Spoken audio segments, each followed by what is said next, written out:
Molt bona tarda.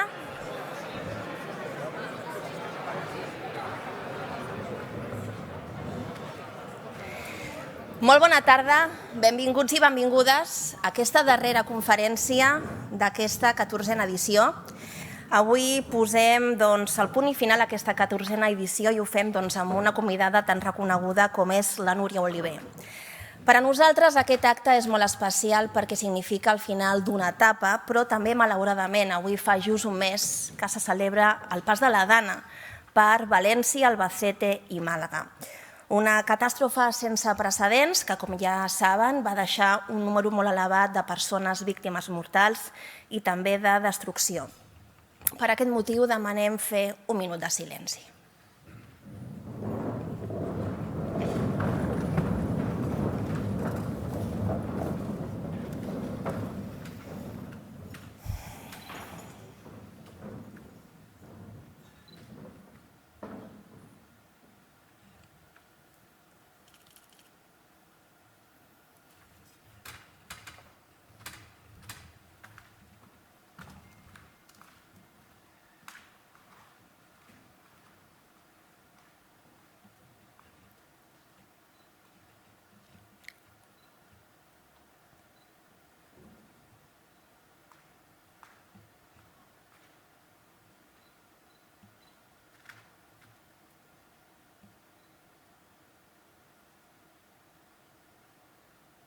Gràcies.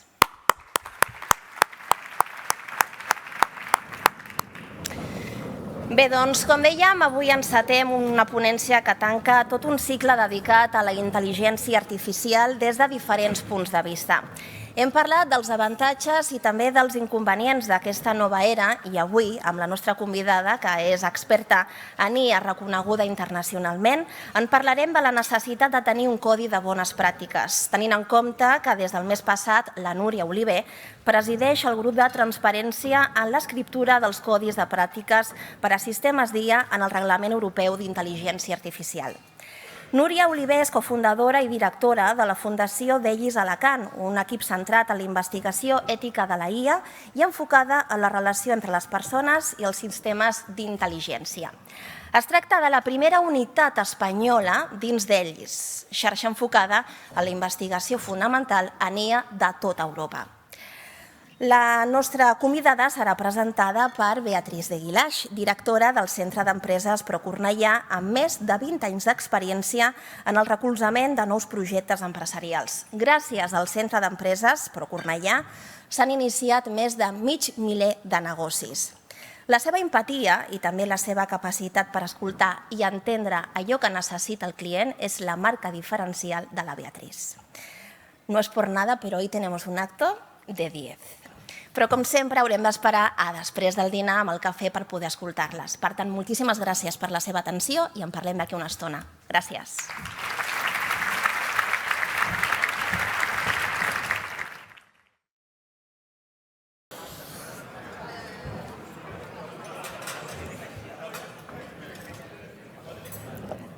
Buenas tardes.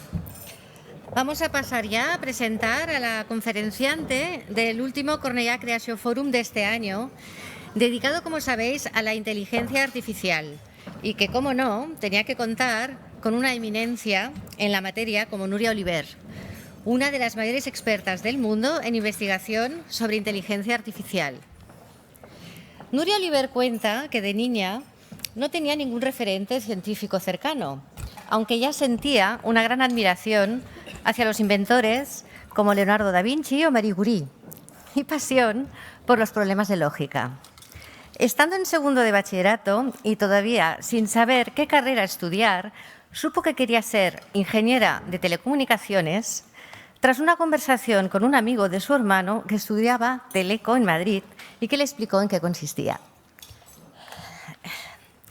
En los inicios de la carrera ya descubrió que quería ser investigadora en inteligencia artificial y para ello consiguió una beca de la Fundación La Caixa que le permitió sacarse un doctorado en el Instituto Tecnológico de Massachusetts, el MIT. Tras el doctorado, empezó a trabajar como investigadora para Microsoft Research y cuando ya llevaba 12 años en Estados Unidos, un headhunter vino a buscarla para ofrecerle el puesto de directora científica en Telefónica I+D, en Barcelona. Además de un gran puesto, era una oportunidad para volver a España, un sueño casi olvidado por creerlo imposible. Y con el apoyo de su marido aceptó la propuesta. 8 años después, le ofrecieron ser jefa de datos en Datapop Alliance y más adelante directora de investigación en Data Science en Vodafone, puestos que gracias al teletrabajo ya pudo desempeñar desde su ciudad natal, Alicante.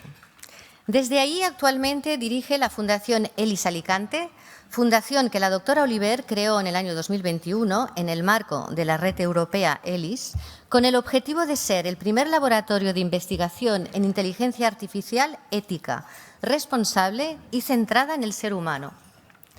Nuria Oliver acumula más de 25 años de experiencia con cientos de publicaciones científicas, cientos de reconocimientos de prensa internacional, más de 40 patentes, numerosas colaboraciones con diferentes gobiernos e instituciones, entre ellos la Comisión Europea, y más de 20 nominaciones y premios, el último de ellos este año con el Premio Europeo Barcelona Ciencia Hipatia. Además, dedica parte de su tiempo a inspirar a los jóvenes y especialmente a las chicas a estudiar carreras tecnológicas. Y ya para acabar, y por mencionar algún aspecto más personal, Nuria Oliver tiene 3 hijos, el último nacido en Cataluña. Le encanta la lectura y el cine, y especialmente las series coreanas. Y en versión original, de ahí que hable casi 8 idiomas, 5 de ellos a nivel conversación. Con mucho más que contar, pero sin tiempo para ello, dejamos aquí la presentación. Pero antes de que suba al escenario Nuria Oliver, quería recordaros a todos que hoy es un día muy especial, ya que se despide de nosotros parte del equipo que ha hecho realidad el Cornellà Creació Forum en esos 15 años de trayectoria, Inma Bonvehí y María Losada.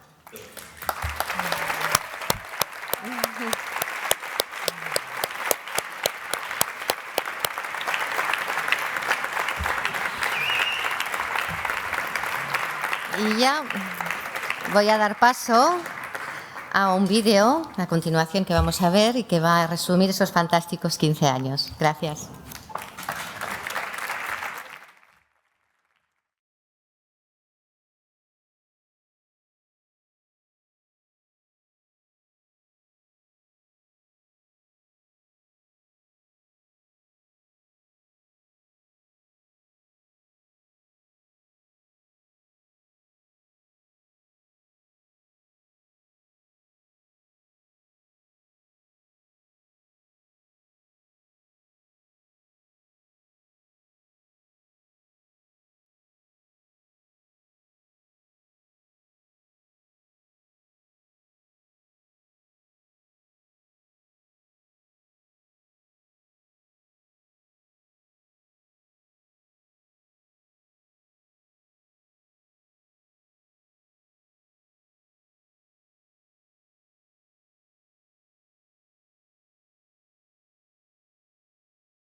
Bueno, bona tarda a tothom. La veritat és que avui sí que és un dia especial, molt especial.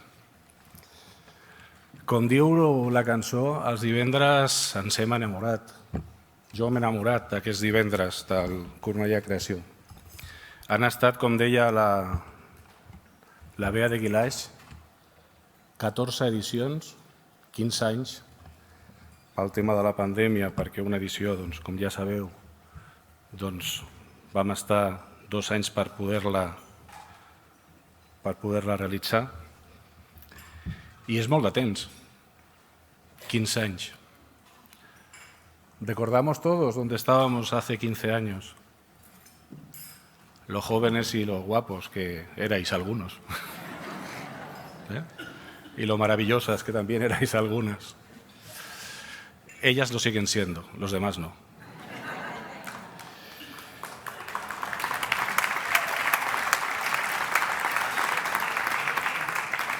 La verdad es que cuesta estar aquí hoy, o al menos a mí me cuesta estar aquí. Porque ellas han sido, esto lo utilizo yo y alguna vez probablemente me lo habéis escuchado decir, ellas han sido como, dice el bolero, ¿no? El alma, el corazón y la vida del Cornellà Creación. El alma se nos va un poquito, que es Inma. El corazón también se nos va un poquito, que es María. Y la vida la vamos a tener que continuar entre todos, así que cuento con vosotros. Porque la vida continúa, el Cornellà Creación va a continuar. Esta ciudad es así. Esta ciudad, Cornellà de Llobregat, que como ya sabéis es luchadora, es batalladora. Nadie pensó en el 2009, época de crisis económica, desaceleración, como se decía, pero crisis económica, ya me entendéis, que se iba a conseguir hacer lo que estamos haciendo ahora. Un ciclo, vamos a llamar, de conferencias entre amigos de Cornellà, pero entre comercios de Cornellà, entre empresas de Cornellà, entre entidades de Cornellà, entre gente de Cornellà que nos quiere y que la queremos. Nadie pensó que esto podría ser así. Y fijaos, el tiempo que ha pasado, 15 años. Podríamos decir que 15 años tiene mi amor, no sé si es así, pero desde luego el Cornellà Creación ha sido un poco nuestro amor, ¿no? Por eso nos hemos enamorado, o yo estoy enamorado, los viernes. Y la elección de esta canción ha sido, yo creo, espectacular. The Cure, supongo que todo el mundo, o la mayoría de la gente, los que habéis pasado los 25, que sois 3 o 4, seguro que lo conocéis. Sigue siendo difícil, porque la verdad es que me cuesta, Me cuesta decir lo que pienso, me cuesta agradecer todo lo que ha supuesto estos 15 años. A ellas les ha costado más aguantarme a mí, obviamente. Y a las pruebas me remito de las últimas semanas. Pero sí que es cierto que esto no es lo que es, no sería lo que es. Sin ellas, sin su tesón, sin su cabezonería en el buen sentido de la palabra y sin su saber hacer. Me lo comentaba el alcalde, que por cierto, hoy se disculpa, no puede estar con nosotros, pero me lo comentaba, ¿no? ¿Quién iba a decir lo que yo comentaba antes también? ¿Quién iba a decir que esto iba a ser lo que es, con esa especie, llamámosle, de divertimento, ¿no?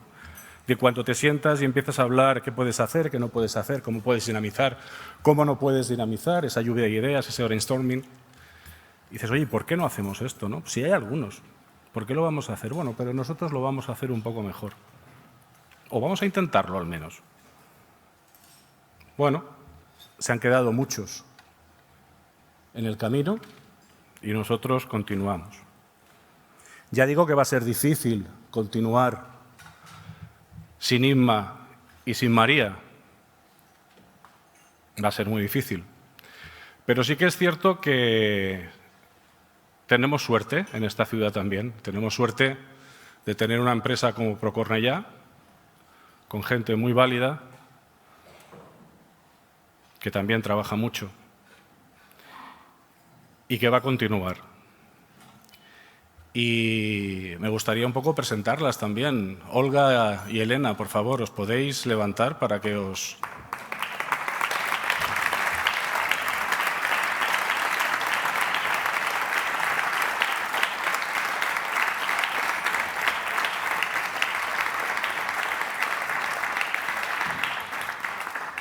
Pues sí, ellas van a ser un poco la continuación de todo esto y de momento me van a tener que seguir aguantando, de momento, lo cual no sé yo. Pero bueno, como ya me conocen, ya saben también cómo soy.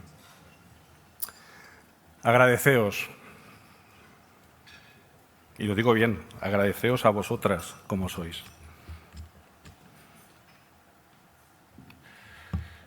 Yo es que no sé si os puedo agradecer nada, porque es que sois todo el Cornellà Creación y yo he aprendido mucho con vosotras, muchísimo.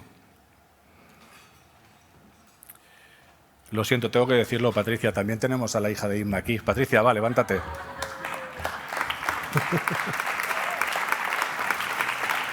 No la veo.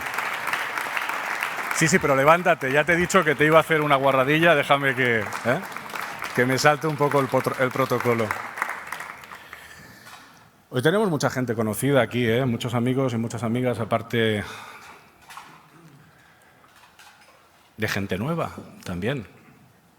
Ya os digo que el año que viene esperamos sorpresas con nuevos sponsors. Es el momento también de agradecer a los sponsors, a toda la gente, todas las empresas que han colaborado. Son muchas, pero sobre todo me gustaría agradecer a Aguas de Barcelona, en este caso hoy representada por Manel Giraldo, y también a la Caixa, está María Faust de la parte de instituciones y Rafa Ramos de la parte de banca privada. Todos han aportado su granito de arena, pero ellos han sido los patrocinadores principales, por tanto, por favor, también un aplauso para ellos, creo que se lo merecen.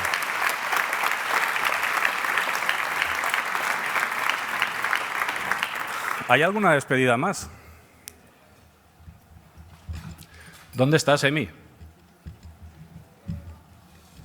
¿Emi está por ahí? Está abajo. Bueno, durante todos estos años, toda esta maravillosa comida nos la ha preparado Catering Cornellà, que son los chicos y las chicas que están sirviendo las mesas, trabajando con nosotros también. Emi es uno de los dueños de la empresa, no sé si está por ahí, creo que lo conocéis, pero me gustaría...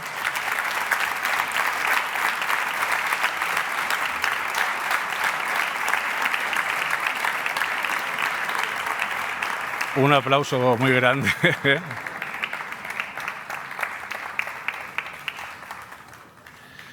Y luego últimamente hemos tenido también una incorporación que yo creo que hay que decirlo, a pesar de que todo el mundo probablemente ya lo conoce, pero bueno, el postre, ¿os ha gustado el postre? ¿Sí? Sabéis que tenemos, ¿no?, a la gente que lo hace o la empresa que lo hace, sabéis que lo tenemos por aquí. ¿Se pueden levantar, por favor? Valentina y su esposo, ¿se pueden levantar?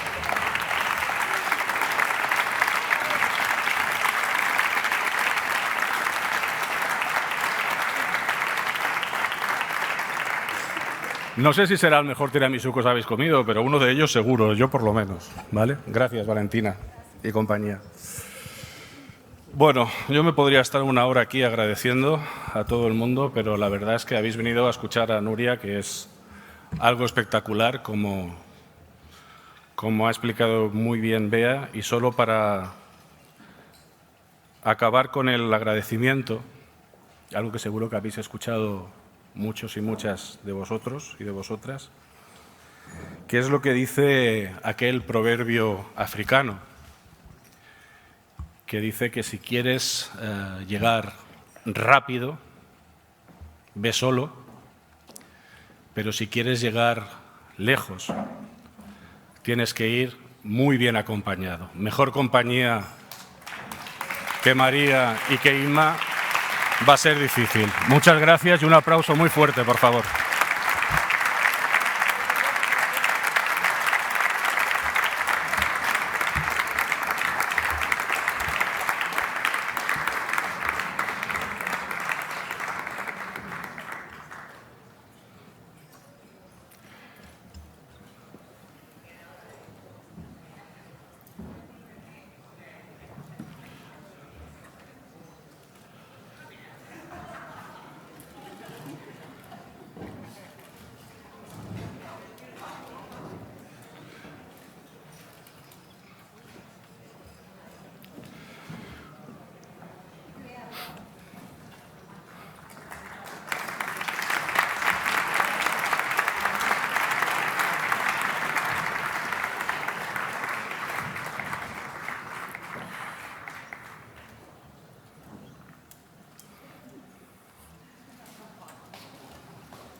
Decía alguien alguna vez que cuando te gusta algo, te gusta, en este caso Cornellá, en este caso el Cornellá Gración,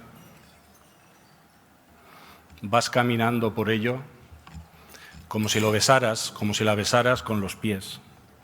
Y eso es lo que hemos hecho, caminar por este auditorio, caminar también por la sala de aguas cuando en su momento se hacían allí, caminar por aquellos suelos besándolos con los pies. Es lo que nosotros hacemos con esta ciudad y es lo que nosotros intentamos hacer en nuestro día a día. Nuria, te toca a ti, así que, por favor, háblanos de lo que toca porque lo demás ya está dicho. Buenas tardes. Buena tarde. Bueno, a ver quién habla ahora de inteligencia artificial después de estos momentos no tan emotivos. Y además siento la presión de que es la ponencia de clausura del último ciclo de Inma y de María. Así que, bueno, espero que os llevéis un buen recuerdo y que merezca la pena.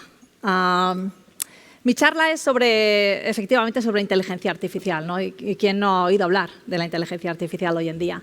Pero antes de entrar en materia, creo que es importante reflexionar sobre el contexto desde dos puntos de vista.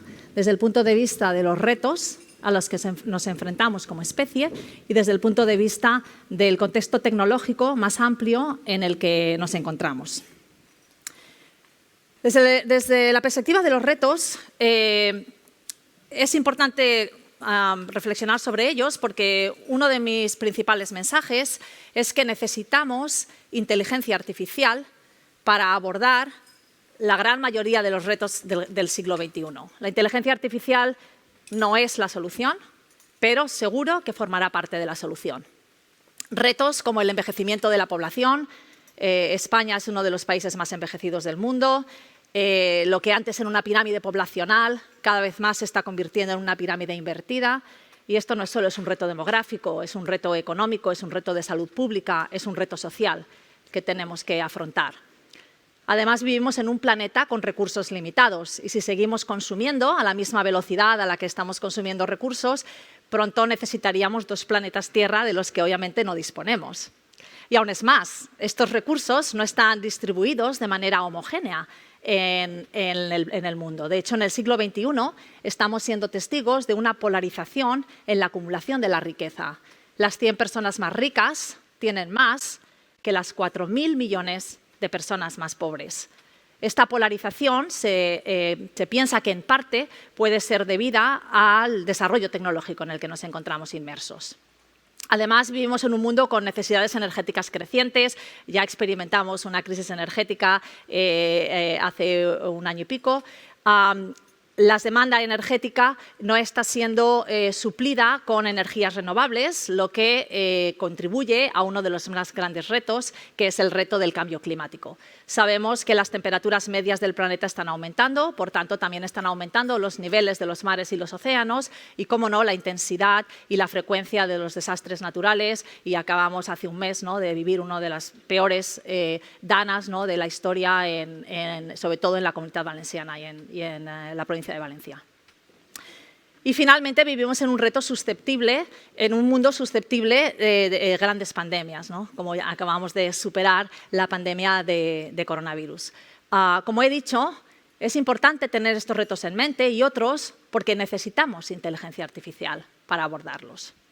Y desde un punto de vista tecnológico nos encontramos en un momento, en inglés se dice exciting, ¿no?, un momento de grandísimas oportunidades. Vivimos en un mundo móvil. Desde hace más de 2 años hay más del doble de móviles en el mundo que humanos.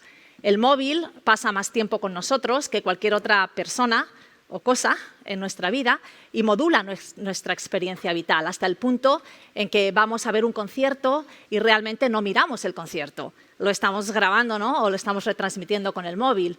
O vamos a conocer y a escuchar a la primera candidata mujer a la presidencia de los Estados Unidos y no le miramos a la cara, sino que nos estamos, ¿no?, haciendo un selfie con ella. Y esto no es solamente un fenómeno en países desarrollados, pero sobre todo es un fenómeno en países en desarrollo. Más personas tienen acceso a un móvil que personas tienen acceso, por ejemplo, a agua potable, como ilustra esta foto que muestra a unos migrantes, ¿no?, levantando los móviles expectantes al cielo. Pero más allá de móviles, vivimos en un mundo donde cada vez más vamos a coexistir con coches autónomos conducidos por inteligencia artificial, con robots sociales, que son sociales gracias a la inteligencia artificial. Las aplicaciones que utilizamos en nuestros smartphones están plagadas, ¿no?, de inteligencia artificial. Todos y todas los que estamos aquí vamos a poder volar al espacio sin ser astronautas. Oh, ¿no está funcionando las transparencias? Perdón, yo estoy aquí soltando un rollo y resulta que no se ve nada. Un momento.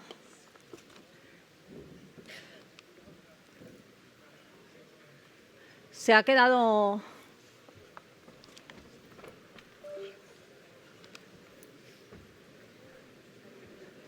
Qué raro. No, si funcionaba perfectamente bien antes.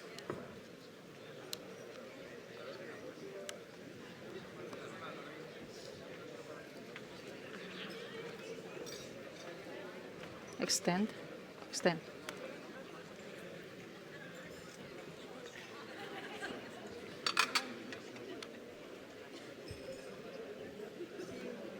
Ahora. Ahora. Bueno, ¿sigo por donde iba o...? Sí. Es una pena porque tenía unas fotos muy bonitas.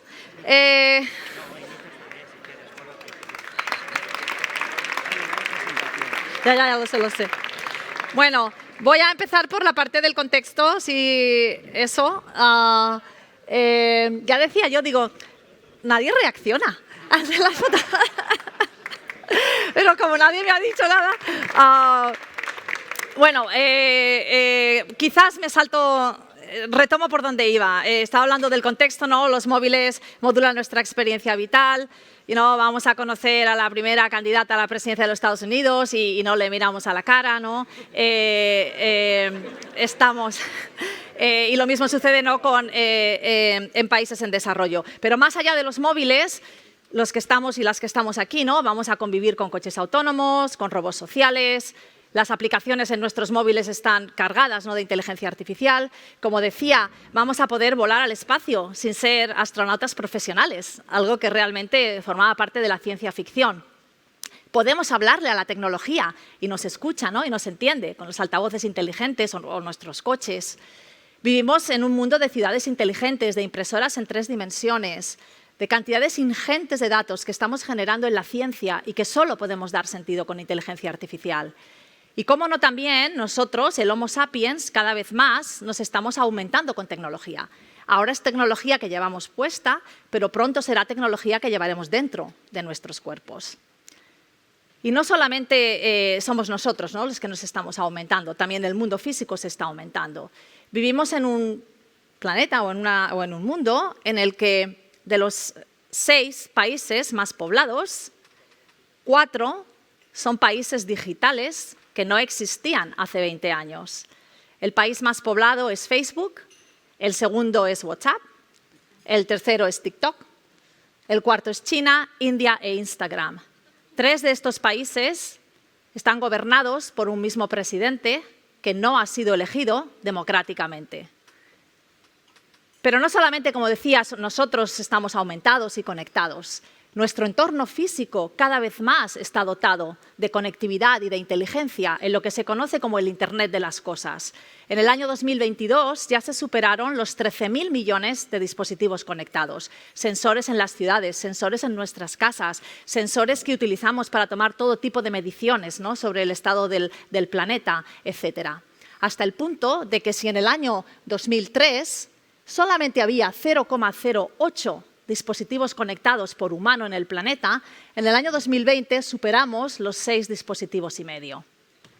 Esta ubicuidad de la tecnología, tanto en nosotros mismos como en nuestro entorno, a lo que da lugar es a una generación masiva de datos, lo que se conoce como Big Data. Estos datos, no solamente por su volumen, que también, pero también por sus características, son datos no estructurados, son vídeos, imágenes, audios, datos procedentes de todo tipo de sensores. Solo podemos analizar y solo podemos darles sentido con inteligencia artificial. Y de nada nos sirven estos datos, de hecho yo siempre digo, son basura digital si no podemos interpretarlos, ¿no?, y analizarlos. En el año 2025 superaremos los 175 zettabytes y para tener una referencia, esto es un zettabyte, es un 1 con todos esos ceros, es difícil de imaginar, ¿no? Y no solamente estamos conectados digitalmente, no hay fronteras en el mundo digital, sino que cada vez más no existen fronteras en el mundo físico. Vivimos en un mundo donde tenemos más movilidad que nunca antes en nuestra historia. Y esta movilidad también representa una vulnerabilidad, como vimos en el caso de la pandemia, que se propagó, ¿no?, tan rápidamente. En suma, la confluencia de todos estos desarrollos tecnológicos a lo que ha dado lugar es a una nueva revolución industrial, que se conoce como la cuarta revolución industrial. Y esta revolución industrial en la que nos encontramos inmersos está transformando profundamente todos los ámbitos de la sociedad, igual que revoluciones industriales anteriores. Representa una unión íntima, sin precedentes, entre el mundo físico, el mundo biológico y el mundo digital.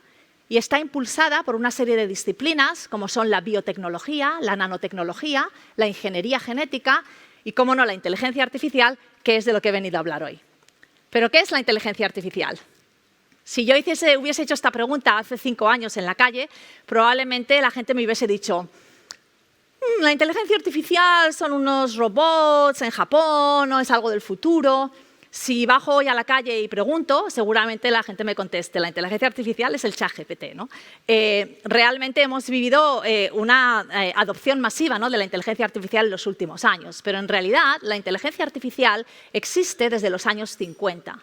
Es una disciplina, igual que la medicina es una disciplina, o el periodismo es una disciplina, o el derecho, que existe desde los años 50 y que tiene como objetivo inventar sistemas computacionales, es decir, sistemas no biológicos, que sean inteligentes tomando como referencia la inteligencia humana. Es decir, desde que se define la inteligencia artificial, se toma como referencia la inteligencia humana. Y si queremos construir inteligencia artificial, de algún modo tenemos que caracterizar la propia inteligencia humana, algo que evidentemente es muy difícil de hacer, porque los humanos tenemos muchas habilidades. Los humanos podemos percibir el entorno en el que nos encontramos, reconocer lo que percibimos y reaccionar en consecuencia. Los humanos planificamos, resolvemos problemas, aprendemos constantemente y nos adaptamos. De hecho, si no nos adaptásemos, podríamos desaparecer como especie. Y además tenemos múltiples inteligencias. Tenemos creatividad, pensamiento crítico, inteligencia emocional, social, lógico, verbal, ¿no?, etc. De la misma manera, dentro de la inteligencia artificial hay distintas áreas que intentan replicar alguna de estas habilidades humanas. Por ejemplo, el área dentro de la inteligencia artificial que intenta replicar la capacidad que tenemos para ver y reconocer lo que vemos se llama Computer Vision o visión por ordenador, que es el área que automáticamente analiza imágenes, vídeos o genera imágenes y vídeos. Algoritmos dentro de este área son los que hacen que cuando sacamos un móvil y vamos a hacerle una foto a una persona, sale un recuadro en la cara de la persona. Eso es un algoritmo de inteligencia artificial. El área dentro de la inteligencia artificial que intenta replicar la capacidad que tenemos para utilizar el lenguaje sería, por una parte, el reconocimiento del habla y, por otra parte, el procesamiento del lenguaje natural, etcétera, ¿no?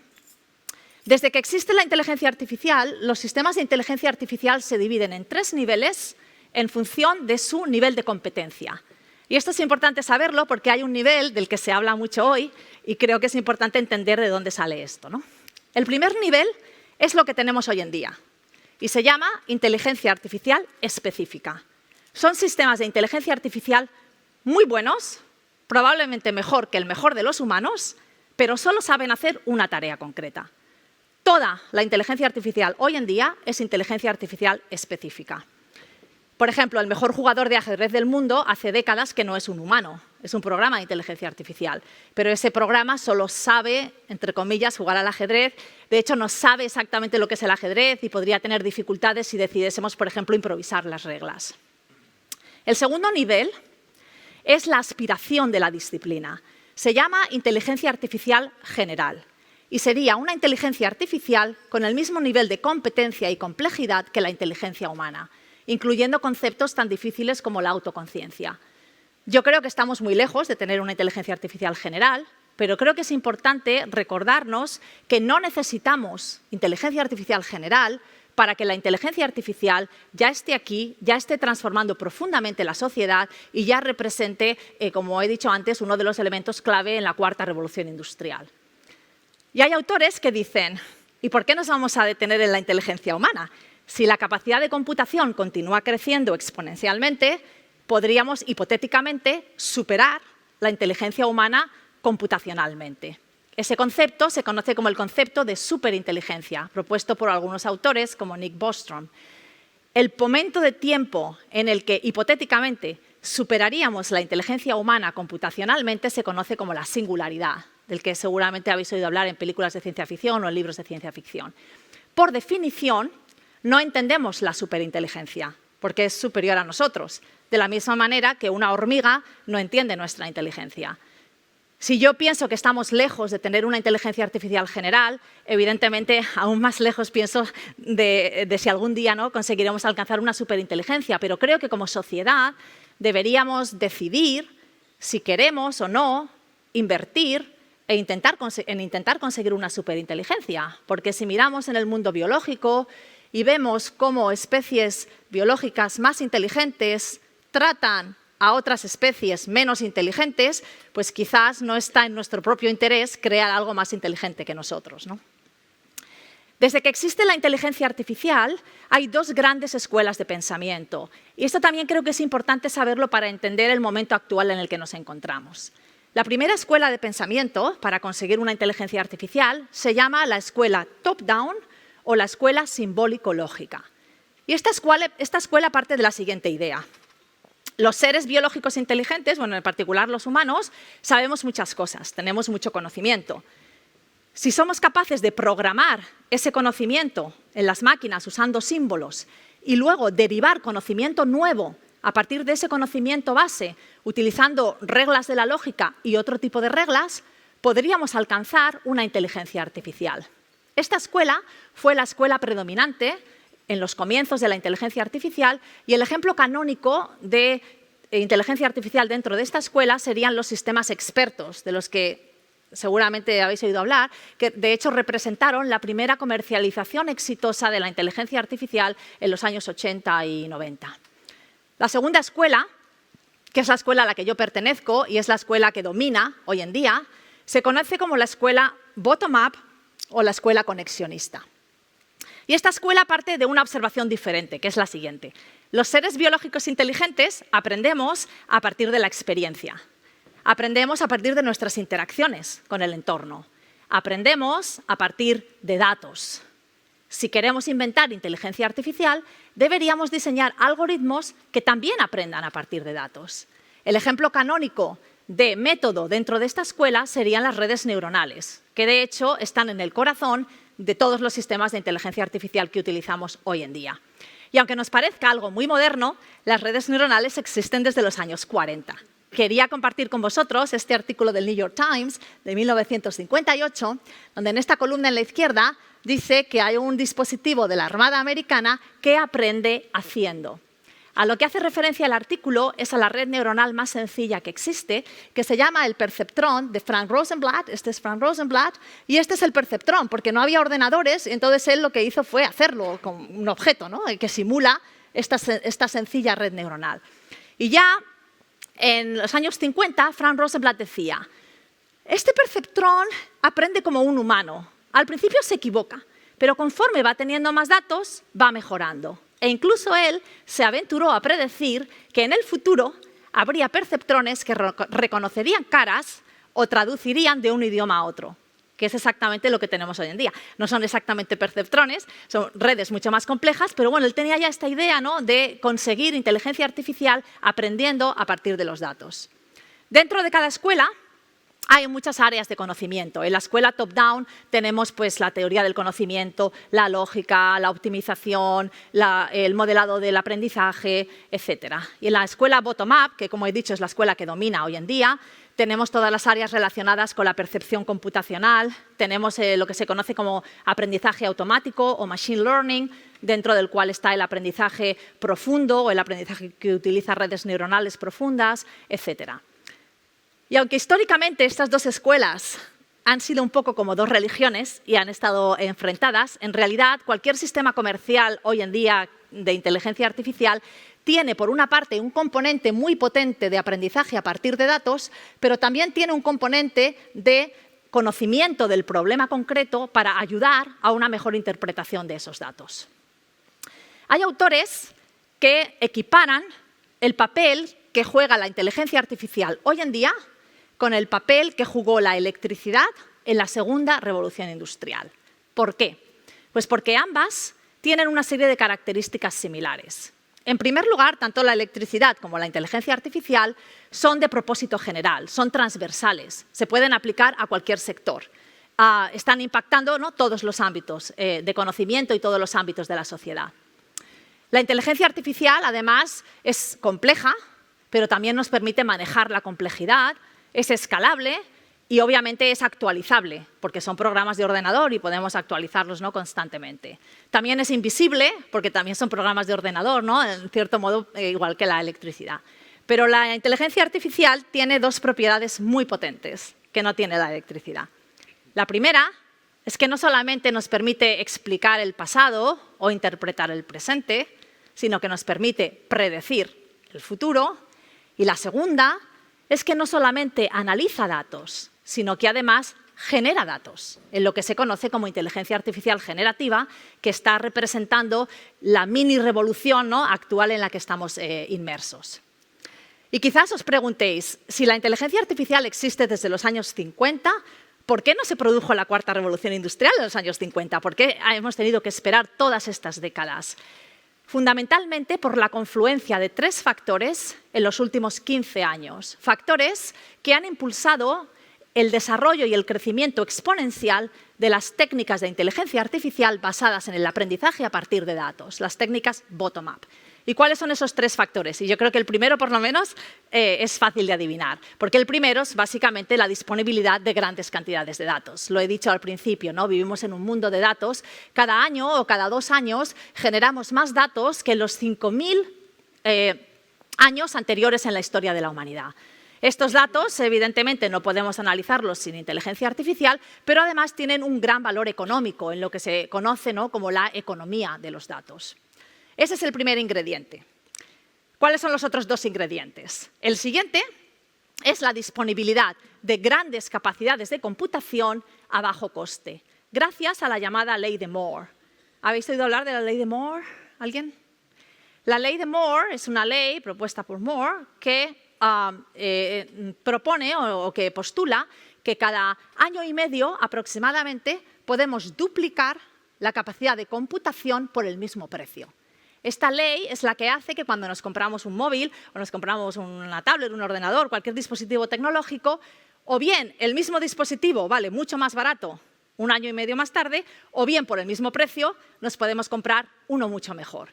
Aquí en este gráfico se muestran los años en el eje horizontal y se muestra la capacidad de computación por el mismo precio, que serían $1.000 en este caso, en escala logarítmica en el eje vertical. Y vemos que incluso siendo una escala logarítmica tiene una cierta forma exponencial. Cada uno de estos rombos lo que muestra es la capacidad de computación de los chips del momento por $1.000. Y como vemos, ha ido aumentando cada año y medio o así, ¿no? Se ha ido duplicando. De manera que los sistemas de inteligencia artificial han ido aprovechando la capacidad de computación que había. Desde los sistemas expertos de los años 80 a Deep Blue, que seguramente os sonará, que fue el sistema de 1997 que ganó por primera vez jugando al ajedrez contra Garry Kasparov, y a partir de ese momento los humanos no tenemos nada que hacer en el contexto del ajedrez contra la inteligencia artificial. O en 2011, cuando Watson ganó contra alguno de los mejores jugadores de Jeopardy del mundo, o a partir de 2015, las técnicas, ¿no?, de aprendizaje profundo. Hasta el punto, y esto quizás también lo habéis oído, que se están desarrollando chips específicos para entrenar sistemas de inteligencia artificial, para ser más eficientes computacionalmente y energéticamente, como por ejemplo las FPGAs y las ASICs. Y la ASIC de Google se llama TPU.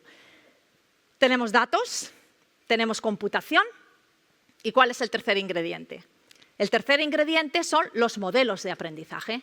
Modelos que están inspirados en el perceptrón de Frank Rosenblatt, que he mostrado antes, pero pudiésemos decir en esteroides, que se conocen como redes neuronales profundas. Son unas redes que pueden tener cientos de capas, que pueden tener miles de millones o millones de parámetros y que, entrenadas con cantidades ingentes de datos y con grandes capacidades de computación, son las que están detrás de que podamos hablarle a nuestro móvil o podamos tener conversaciones con ChatGPT o podamos tener coches autónomos o podamos descubrir mutaciones, ¿no?, automáticamente genéticas y su relación con enfermedades. Hay un cuarto factor, también muy interesante, que es la disponibilidad de muchas librerías y muchas herramientas que están democratizando el acceso a la inteligencia artificial, de manera que ya no tienes que programar las ecuaciones matemáticas como tenía que hacer yo para conseguir que el ordenador hiciese algo medianamente inteligente. Ahora estas herramientas generan un nivel de abstracción, de manera que cualquiera de los que estáis aquí, si tenéis datos interesantes, podríais empezar a jugar con la inteligencia artificial y a ver si podéis hacer algo, ¿no?, interesante con esos datos. Y como he dicho, son estas técnicas de aprendizaje profundo, de redes neuronales profundas, las que están detrás de esta gran revolución. Son las que nos permiten reconocer caras, reconocer el lenguaje, traducir de un idioma a otro, tener coches autónomos, generar todo tipo de contenidos, ¿no?, etcétera. Hasta el punto que desde el año 2016 hasta aquí hemos ido consiguiendo una serie de hitos que realmente formaban parte de la ciencia ficción. Todo empezó probablemente en 2016, cuando AlphaGo ganó al juego de Go contra alguno de los mejores jugadores de Go del mundo. El juego de Go es un juego mucho más complejo que el ajedrez, porque tiene muchas más posibilidades, y se pensaba casi inalcanzable a la inteligencia artificial, porque no teníamos la capacidad de explorar, ¿no?, todas las posibilidades que presenta. Hasta el año 2016, cuando AlphaGo consiguió ganar y de alguna manera dominó, ¿no?, el juego de Go. O en el año 2017, cuando AI Libratus ganó contra alguno de los mejores jugadores de póker del mundo. No sé si hay algún jugador de póker aquí. ¿Nadie? Wow.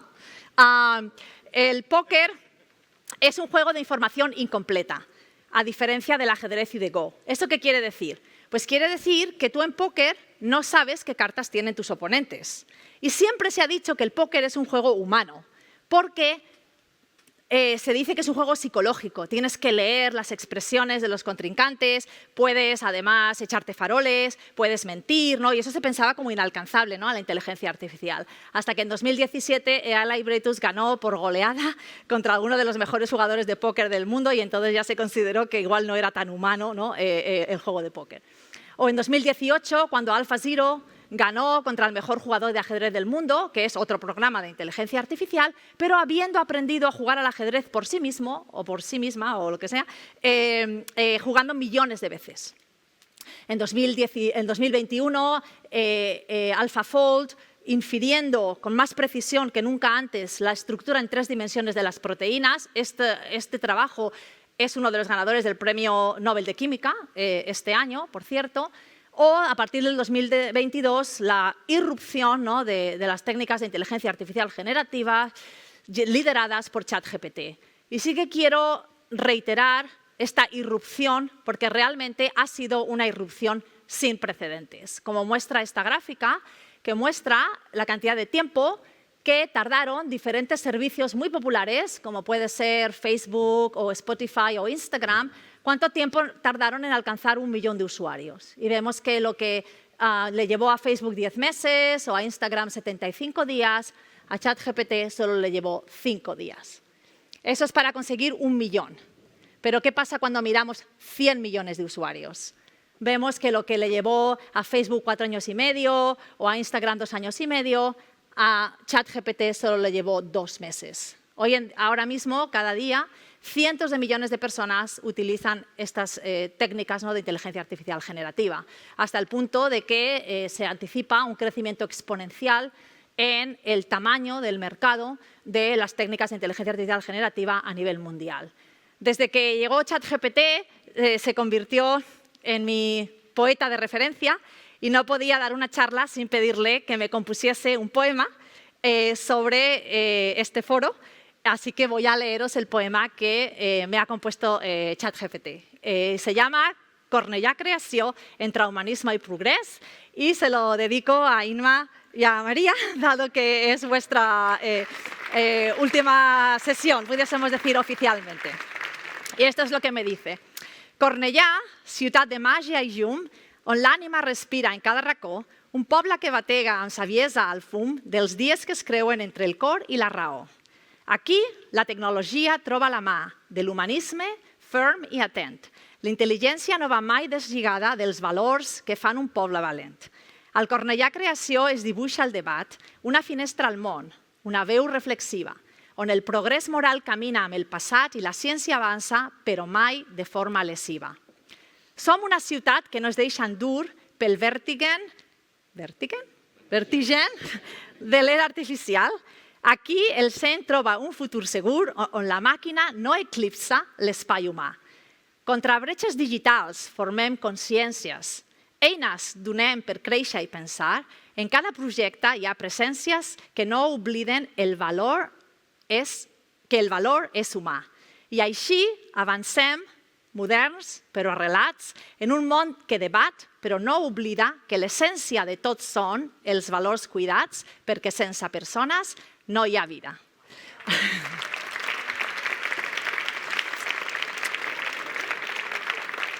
Es específico sobre este año, no es en general, es sobre la inteligencia artificial. Pero no solamente, obviamente, podemos crear poemas, podemos crear todo tipo de cosas, incluyendo no imágenes. Estas imágenes, estas personas no existen, pueden ser personas ficticias o pueden ser personas reales en situaciones irreales, ¿no?, en lo que se conoce como deepfakes.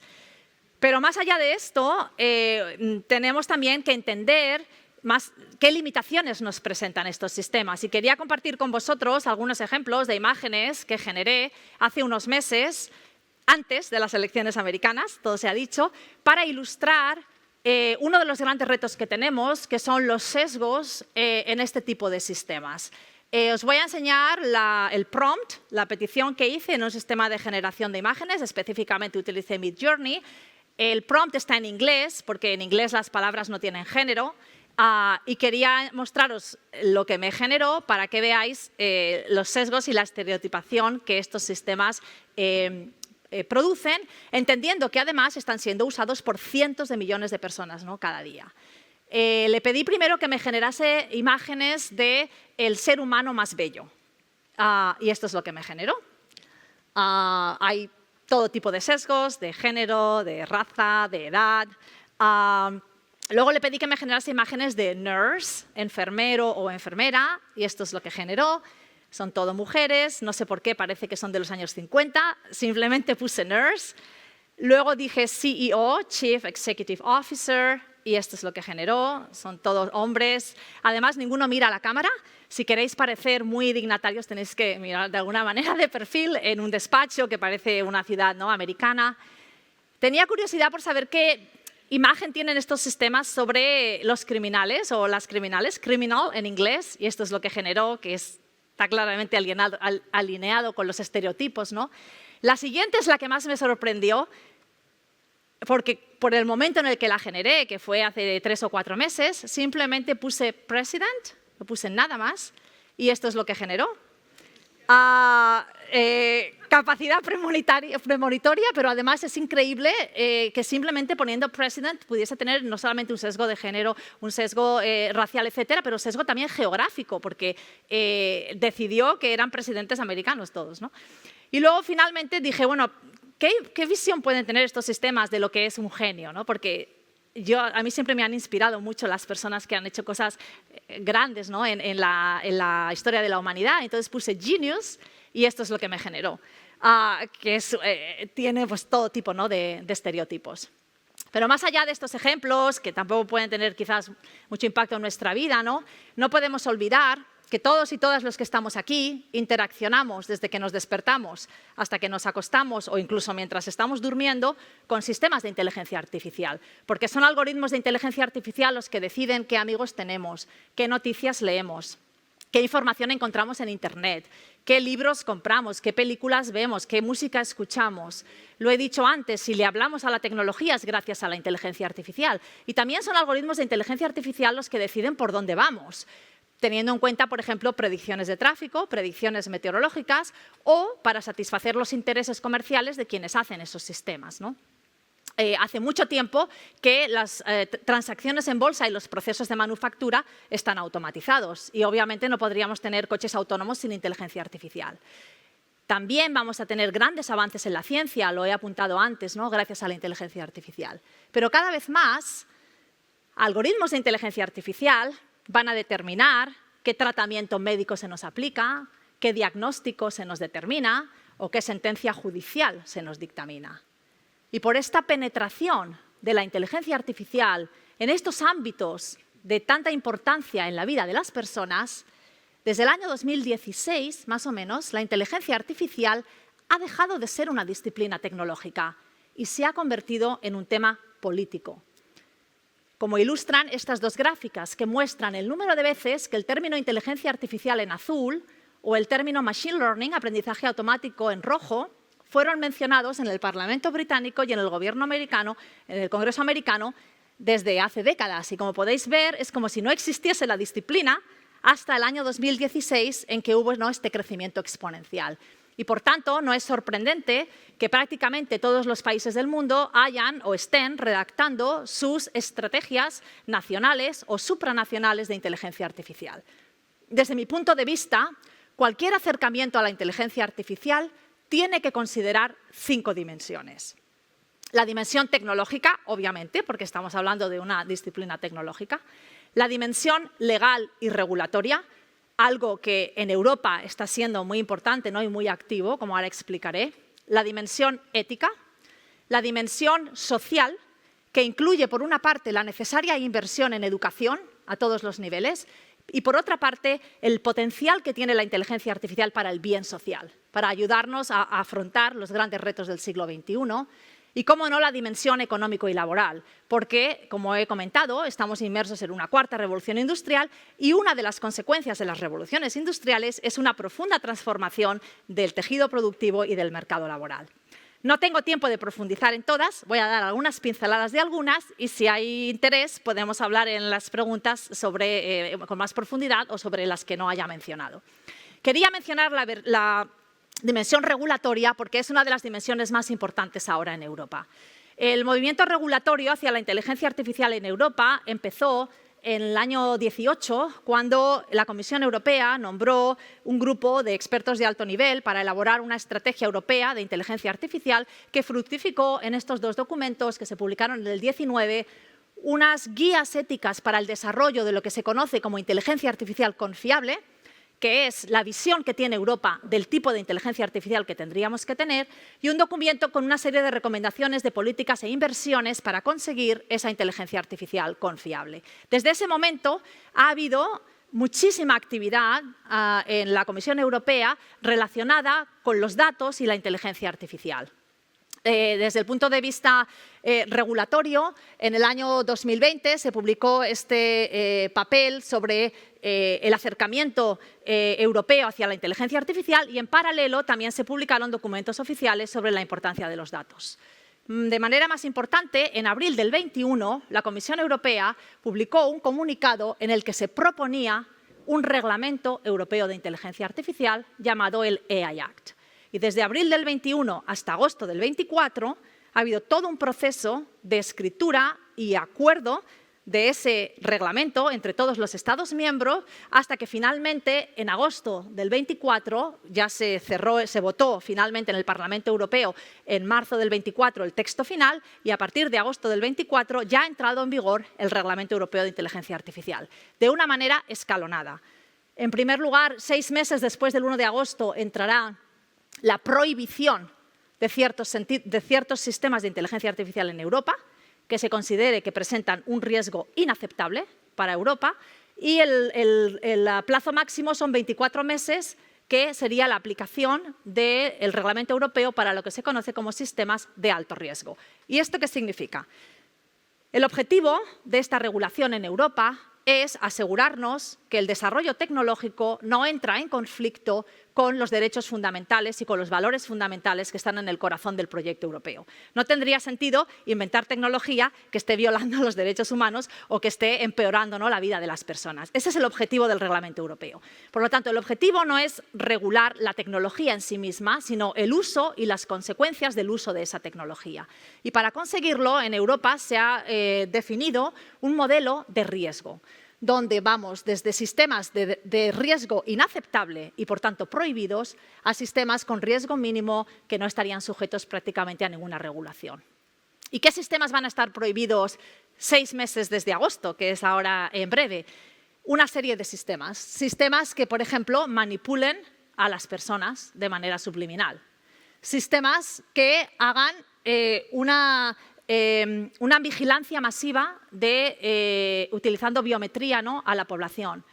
Sistemas que generen lo que se conoce como un social credit, un número social que se asigne a cada persona determinando cómo de buena ciudadano eres, ¿no?, y en función de eso tengas acceso a más o menos servicios sociales. Eso en Europa está prohibido, va a estar prohibido. No sé si habéis visto Black Mirror, hay un episodio en Black Mirror justamente sobre esa idea, ¿no?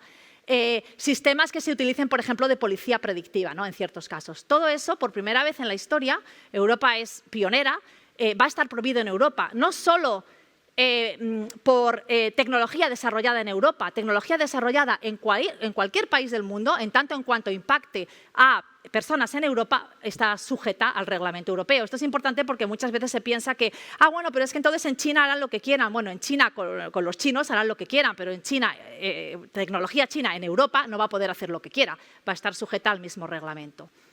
El segundo nivel, que es probablemente el más interesante desde un punto de vista regulatorio, son los sistemas de alto riesgo. Y estos se consideran sistemas que presentan un alto riesgo a la sociedad, sistemas que se utilizan en infraestructuras críticas, sistemas que se utilicen para la educación, para procesos de contratación, de evaluación de personas, procesos de inmigración, en toma de decisiones médicas. Esos sistemas van a estar sujetos a una serie de condiciones de transparencia, condiciones de no discriminación, condiciones de preservación de privacidad, etcétera.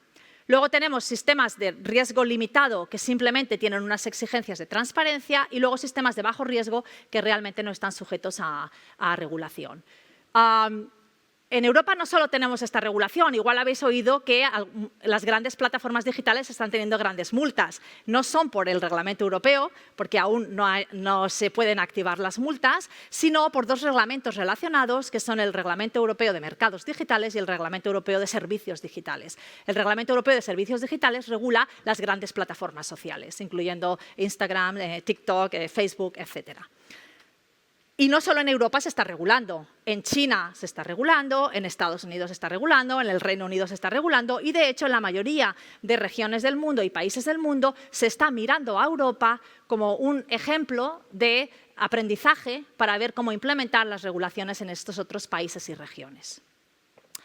Desde un punto de vista económico y laboral, que probablemente es uno de los que más se habla, es indudable que la inteligencia artificial está transformando y va a transformar el mercado laboral. No hay absolutamente ninguna duda de ello. No hay ningún analista que diga lo contrario, ¿no? Eso está claro. También parece bastante claro que la inteligencia artificial va a contribuir a una generación de riqueza.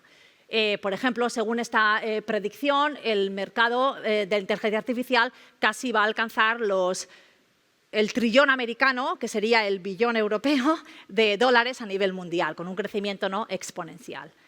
Sabemos que las profesiones y los trabajos están cambiando.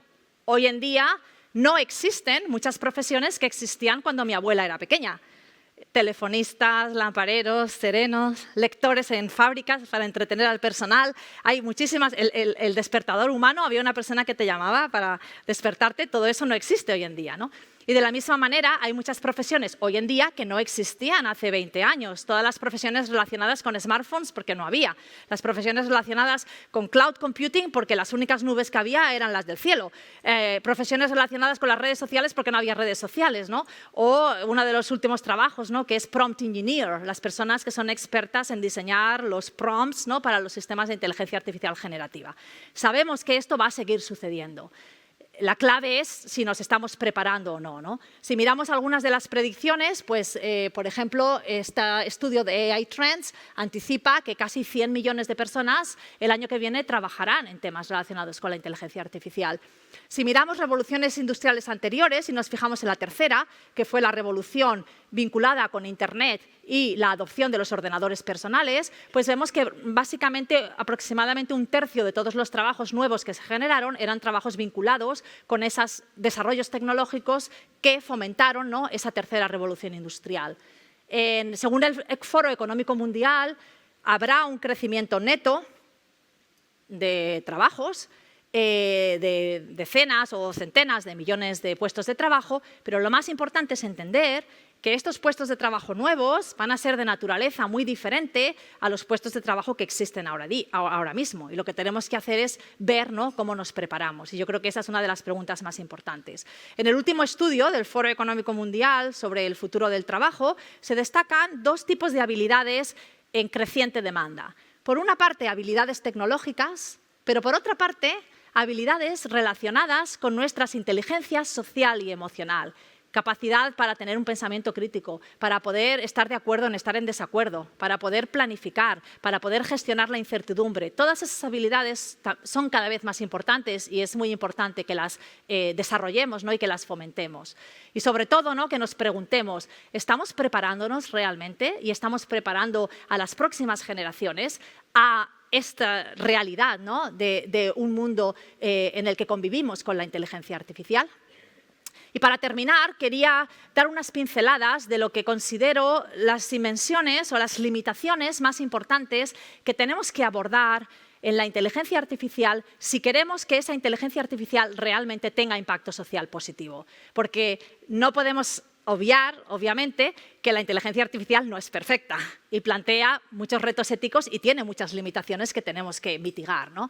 Limitaciones como, por ejemplo, la violación computacional de la privacidad, el poder inferir atributos muy personales de las personas a partir de datos no personales, datos tan inocuos como los patrones de me gusta en una red social, poder inferir no solamente tu edad o tu orientación sexual, pero igual también tu orientación política o incluso tu nivel económico, simplemente por lo que dices que me gusta, ¿no?, o no me gusta.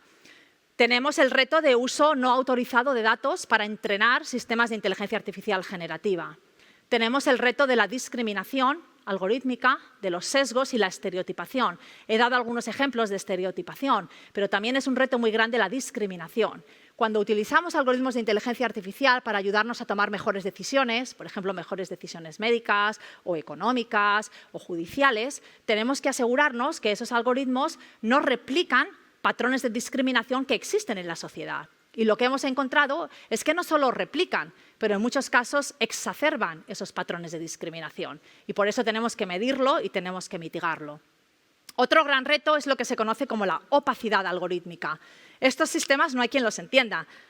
He comentado antes que una red neuronal del estado de arte puede tener 1 trillón de parámetros o puede tener miles de millones de parámetros. Obviamente no hay humano que entienda qué hacen esos parámetros. Pero hay muchos usos de la inteligencia artificial donde tenemos que poder explicar. Si yo tengo un sistema que detecta cáncer en radiografías, mejor que el mejor radiólogo del mundo, pero solamente me dice positivo y no sé por qué, obviamente no puede un humano decirle a otro ser humano, no sé, el algoritmo me dice que tienes cáncer, pero realmente no sé por qué me lo está diciendo. Tenemos que poder explicarlo, ¿no? Y esto se conoce como la explicabilidad dentro de la inteligencia artificial y es un área muy activa de investigación en la que nosotros también trabajamos. Obviamente tenemos la manipulación subliminal del comportamiento humano. Yo creo que todos y todas los que estamos aquí vemos nuestro comportamiento manipulado subliminalmente constantemente, ¿no? Por sistemas de inteligencia artificial que intentan persuadirnos para que cliquemos aquí o compremos esto o leamos estas noticias, ¿no? O consumamos algo. Otro gran reto, especialmente con los sistemas de inteligencia artificial generativa, es la falta de veracidad. El hecho de que podemos generar contenido que parece real, que parece que se corresponde con una realidad subyacente, pero que es totalmente inventado, ¿no? Por los algoritmos de inteligencia artificial. La excesiva huella de carbono. No podemos olvidar que cada vez que le pedimos a ChatGPT o a un generador de imágenes que nos genere algo, estamos teniendo un gran impacto medioambiental. Entrenar estas grandes redes conlleva cantidades de energía superiores, en muchos casos, al consumo energético de países pequeños durante un año entero. Es un consumo enorme, con una huella de carbono enorme. Una gran falta de diversidad, tanto en la disciplina, donde aproximadamente solo un 12% por ejemplo, de las personas expertas en inteligencia artificial somos mujeres, pero también falta de diversidad en los algoritmos que tienden a encasillarnos en ciertos patrones de comportamiento que en parte se piensa están contribuyendo a la polarización de la sociedad. Asimetría. Ahora mismo el liderazgo en inteligencia artificial está en un oligopolio de empresas americanas y sus equivalentes chinos, y esto es algo que como europeos tenemos que ver cómo combatimos. Y, cómo no, la vulnerabilidad. Estos sistemas no son invulnerables, se les puede engañar. De hecho, hay un área dentro de la inteligencia artificial que se llama la inteligencia artificial adversarial, que tiene como objetivo engañar a otros sistemas de inteligencia artificial. Por ejemplo, si hay un sistema de inteligencia artificial que reconoce caras y a mí no me interesa que me reconozcan mi cara, pues igual me pongo una pegatina en algún lugar estratégico o me pongo unas gafas con un marco que lleve un patrón concreto que a un humano no le afectaría, pero que de alguna manera vuelve loco a la red neuronal y de repente la red neuronal no me ve o me reconoce como otra persona que no soy yo. Y esto es así, esto sucede, ¿no? Y se puede hacer. Entonces, tenemos que asegurarnos cuáles son las vulnerabilidades, ¿no?, de los sistemas de inteligencia artificial que utilizamos. Para recordar todas estas dimensiones y qué es lo que deberíamos exigir, a mí me gusta utilizar un acrónimo en inglés que se llama FATEN. ¿Y qué significa? La F es de fairness. Deberíamos exigir y tener garantías de justicia algorítmica, ¿no?, de no discriminación. La A es triple. En primer lugar, es del principio de autonomía. Cualquier sistema que utilicemos, sobre todo de inteligencia artificial, debería preservar la autonomía humana. Es un valor fundamental en la ética occidental. Autonomía para la toma de decisiones y para la toma de nuestras propias acciones, ¿no? La A también es de accountability, tener una clara atribución en la responsabilidad de las consecuencias del uso del sistema. Y la A también es del concepto de aumento de la inteligencia. Creo que en lo que deberíamos concentrarnos es en una inteligencia artificial que nos complemente, que nos aumente, no que nos sustituya. La T de FATEN es de trust, confianza. Obviamente, si no confiamos, difícilmente utilizaremos cualquier sistema. Y también es de transparencia. He comentado el reto de la opacidad. La E, y aquí hago un poco de trampas, es del principio de la beneficencia, maximizando el impacto positivo de la inteligencia artificial, con sostenibilidad, con diversidad, con veracidad y además invirtiendo en educación. Y la N es del principio de la no maleficencia, minimizando el impacto negativo, preservando la privacidad, con fiabilidad, con reproducibilidad y con seguridad. Para mitigar estas limitaciones y para también explorar el potencial positivo que tiene la inteligencia artificial, es para lo que creamos la Fundación ELIS en Alicante, que tiene como sobrenombre el Instituto de Inteligencia Artificial Central en la Humanidad y que forma parte de una red europea de excelencia científica en inteligencia artificial que se llama ELIS. Y concluyo con una frase de Stephen Hawking que a mí me inspiró, aunque quizás no dijo gran cosa. Él dijo: la inteligencia artificial seguramente será lo mejor o lo peor que le pase a la humanidad. Y os invito a que os unáis a nuestra causa, que es que sea lo mejor que nos ha pasado. Muchas gracias.